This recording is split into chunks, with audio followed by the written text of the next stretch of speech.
Alors, nous voici pour la dernière vidéo de nos graphiques position, vitesse et accélération. Et aujourd'hui encore, nous aurons une situation de MRUA.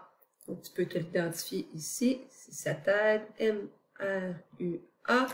Donc, on va avoir une accélération qui sera constante. Par contre, ce qui est nouveau dans ce qu'on va voir, c'est, je t'invite tout de suite à regarder le graphique de position en fonction du temps, qui est ici. Tu t'aperçois que ton déplacement, il est négatif. Ce que ça veut dire un déplacement négatif, ça ne veut pas dire que ton bonhomme il est en train de descendre une côte ou qu'il s'en va dans un trou ou quelque chose sous la terre, là, en bas du niveau de la mer. C'est pas ça du tout. Ça veut plutôt dire qu'il s'en va dans l'autre sens. Il s'en va pas vers la droite, il s'en va pas vers l'est, il s'en va plutôt vers la gauche ou encore vers l'ouest. Donc, je vais parler, moi, en termes de gauche-droite, là. Donc, ton bonhomme, il va pas dans le sens positif, il va dans le sens négatif, tout simplement. Certains manuels, parfois, vont dire avancer, reculer. Moi, j'aime vraiment mieux dire aller vers la droite ou aller vers la gauche. Alors, ce qu'on voit en regardant le graphique rapidement, c'est qu'il va s'en aller vers la gauche et qu'il va se déplacer. Il va se déplacer, en fait, de 4 mètres. Donc, si j'arrive là à ce point-ci, là, il se déplace de 4 mètres vers la gauche en 2 secondes. Ensuite, il va s'arrêter 2 secondes. Il va peut-être regarder partout, il va dire « Ah, finalement, qu'est-ce que je fais ici? Je suis pas à bonne place. » Et il va décider de revenir vers la droite. Donc, pendant 2 secondes, on a un plateau, on a un endroit où est-ce qu'il n'y a pas de pente, la pente est nulle, parce que dans le fond, il est arrêté pendant 2 secondes et il se déplace plus. Et finalement, son déplacement va revenir vers la droite, ce qui fait qu'il va revenir à, par exemple, son point de départ. Donc, si on regarde, il est parti au point 0 et il revient au point 0. Mais tout ça à travers un MRUA, donc c'est-à-dire que sa vitesse sera constante pendant la première portion qu'on a appelée G. Ensuite, pendant la portion H, il est arrêté. Et pendant la portion I, il va revenir encore là avec une vitesse constante. Donc, maintenant qu'on a regardé ça, on se rappelle qu'on a vu au dernier cours comment calculer la pente d'une courbe. C'est ça qu'on a ici, là, notre déplacement il est sous forme d'une courbe. Et là, on va s'intéresser à la section G pour l'instant. Donc, je vais devoir aller trouver ma vitesse à plusieurs moments dans cette courbe-là. Donc, je commence tout de suite. Ce qu'il faut faire à ce moment-là, c'est qu'on doit toujours aller voir la pente, on va calculer la pente en allant voir qu'est-ce qui se passe au point avant et qu'est-ce qui se passe au point après. Donc, dans le fond, notre calcul va se commencer avec ce point-là. Donc, je vais le mettre en bleu, vu que je suis en bleu présentement, là. Donc, je vais commencer avec le point que j'ai mis en bleu ici. Donc, je vais appeler ça la vitesse à 0,5 secondes, donc qui est mon temps. Donc, qu'est-ce qui se passe à 0,5 secondes? Donc, là, on voit que les points sont définis en haut. Donc, c'est ce qui nous a permis de faire notre graphique. Mais on aurait pu donner seulement les points, que le graphique ne soit pas fait et que toi, tu aies à faire le graphique au complet. Mais dans le fond, on les a donnés pour que ce soit plus facile pour faire la lecture et être capable d'aller faire nos calculs. Donc, je vais devoir aller voir le point avant, qui est celui-ci, et le point après, qui est celui-ci. On a les valeurs. Alors, si je regarde le point avant et le point après, c'est ce qui va m'intéresser. Alors, le point avant, ses coordonnées sont 0, 0. Le point après, ses coordonnées sont 0, sont de 1 et moins 3. Donc, c'est ce que je vais avoir besoin pour faire mes calculs. Alors, moi, je vais calculer la pente de ce système-là. La pente qui va être delta x, donc mon déplacement x sur delta t. Donc, ça va me donner ma vitesse. Ce qui veut dire que ma vitesse sera de... Donc, mon delta x, c'est mon x final, moins 3, moins mon x initial, 0. Donc, moins 3, moins 0, sur mon temps qui est de 1, moins 0. Et ça va me donner une vitesse de moins 3 mètres par seconde. Alors, ce moins 3 mètres par seconde-là, je peux aller le mettre dans mon graphique, ce qui veut dire qu'à 0,5 dans mon graphique vitesse ici, je vais être à moins 3 et je m'en viens tracer mon premier point dans le graphique vitesse à la valeur 0,5 moins 3. Je vais aller voir ensuite ce qui se passe à mon deuxième point que je vais faire en rouge. Donc, je suis toujours avec la partie de la courbe G. Donc, je viens de rajouter le deuxième point que j'ai mis en rouge ici. Pour ça, je vais devoir aller voir le point avant et le point après. Donc, le point rouge, c'est mon point 1 et moins 3. Le point qui est avant, je vais le souligner en rouge ici. Et le point qui est après. Donc, je vais avoir besoin de ces trois points-là, de ces deux points-là. Donc, je vais appeler ça ma vitesse. A. Et là, je suis à 1 seconde. Pour ça, j'ai besoin du point avant. J'ai besoin du point après. Alors, mon point avant est de 0,5 et moins 1,75. Donc, 0,5 moins 1,75. Et mon point après est de 1,5 et de moins 3,75. J'ai l'impression que je n'aurai pas de place à côté. Je vais faire ça juste en dessous. Alors, je vais aller faire le calcul de la pente. Toujours mon déplacement X et ma variation du temps. Je vais marquer ça à côté par peur de manquer de place, là. Donc, si je regarde mon deuxième point, je vais avoir moins 3,75 moins 1,75 sur 1,5 moins 0,5. Alors, tout ça, quand je le calcule, ça va me donner moins 2 sur 1. J'ai donc une vitesse de moins 2 mètres par seconde. Ça, c'est donc ma vitesse. Alors, ma vitesse, moins 2 mètres par seconde, je m'en viens la placer dans mon graphique. Donc, à 1 seconde, je suis à moins 2. Je vais aller faire un troisième point en vert. Alors, ce point en vert-là, c'est le point à 1,5 secondes. Et je vais regarder le point qui est avant.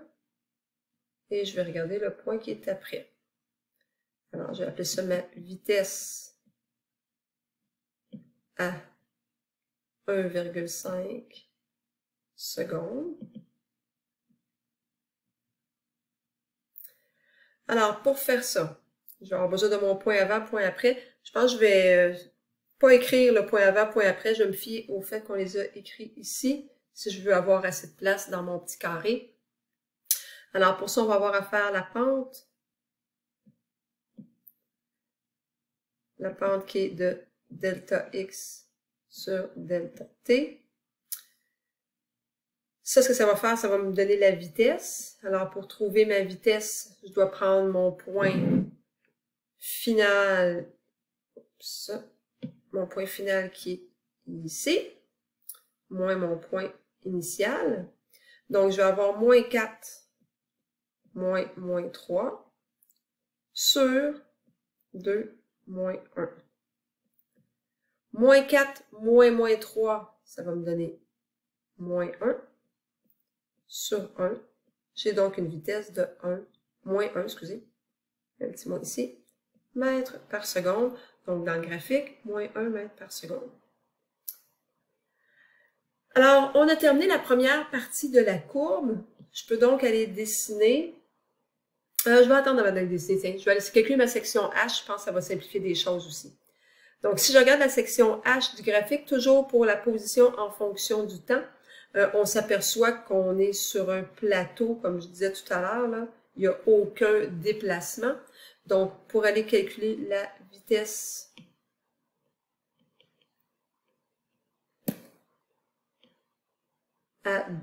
Ben, en fait, je vais marquer de 2 à, ouais, non, à 2 secondes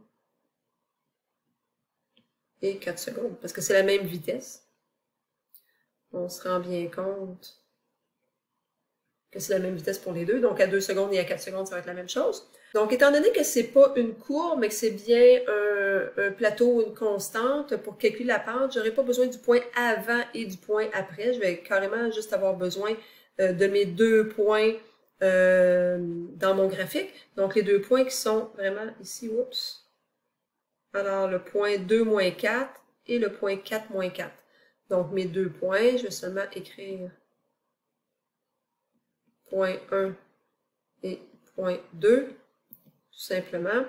Alors, j'en ai une dont les coordonnées sont de 2 moins 4 et l'autre dont les coordonnées sont 4 et moins 4. Donc, je vais aller faire la pente de ça. Donc, la pente qui est toujours delta x sur delta t. Ça va me donner une vitesse naturellement.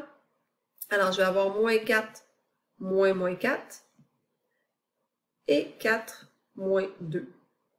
Donc, ça va donc me donner 0 sur 2. 0 sur quelque chose, ça fait tout le temps 0. On pouvait s'y attendre. Il ne se déplace pas. Hein. Il reste immobile, il reste là, donc 0 secondes. Donc, ça veut dire qu'à 2 secondes, son déplacement, sa vitesse ici, elle est de 0 secondes. Et ce sera la même chose aussi à 4. Donc, quand on regarde notre graphique vitesse jusqu'à maintenant, on a cette section-là. On peut extrapoler, vu que c'est vraiment une droite. Donc, aller jusqu'à mon point 0 moins 4. Et ensuite, on a quelque chose de constant. Donc, la vitesse, je vais faire une ligne un petit peu plus épaisse, là. Donc, la vitesse ici, elle reste constante. Donc, la première partie de mon graphique est faite. Je vais vous laisser le soin, donc je ne ferai pas la section I avec vous parce que je vais vouloir que vous la fassiez par vous-même. Donc, cette section-là ici, je la laisse vide pour l'instant. Mais je vais en venir au graphique accélération. Donc, le graphique accélération, je regarde on est rendu à combien de temps.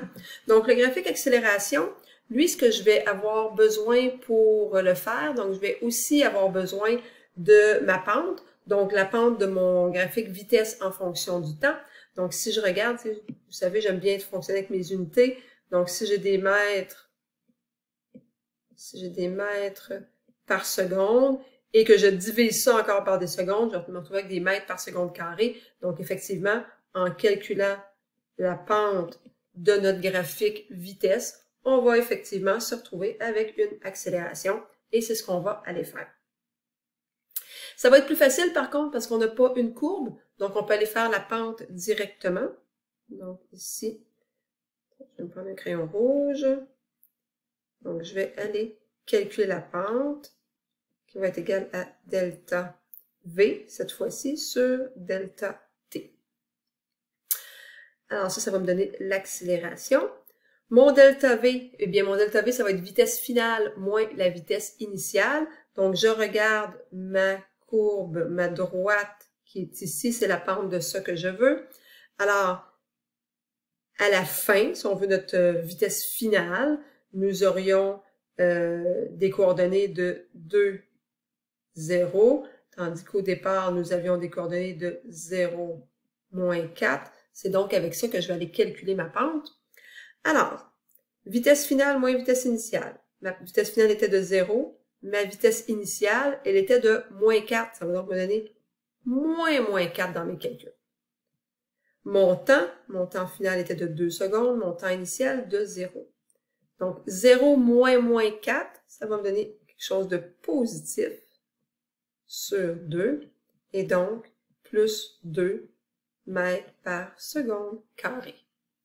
Donc, plus 2 mètres par seconde carré. Et ça va être constant. On le voit bien, là, la vitesse accélère de façon constante. Donc, entre 0 et 2 secondes, cette accélération-là, elle est constante. Donc, je vais faire une ligne pleine. Pour la partie qu'on a appelée la partie H, ben à ce moment-là, je veux faire la même chose. Donc, je veux donc faire la pente. Donc, delta V sur delta T. Mon point initial sera à ce moment-là le point 2, 0 que j'avais tantôt. Et mon point final serait le point 4, 0. Alors, on s'en vient calculer l'accélération.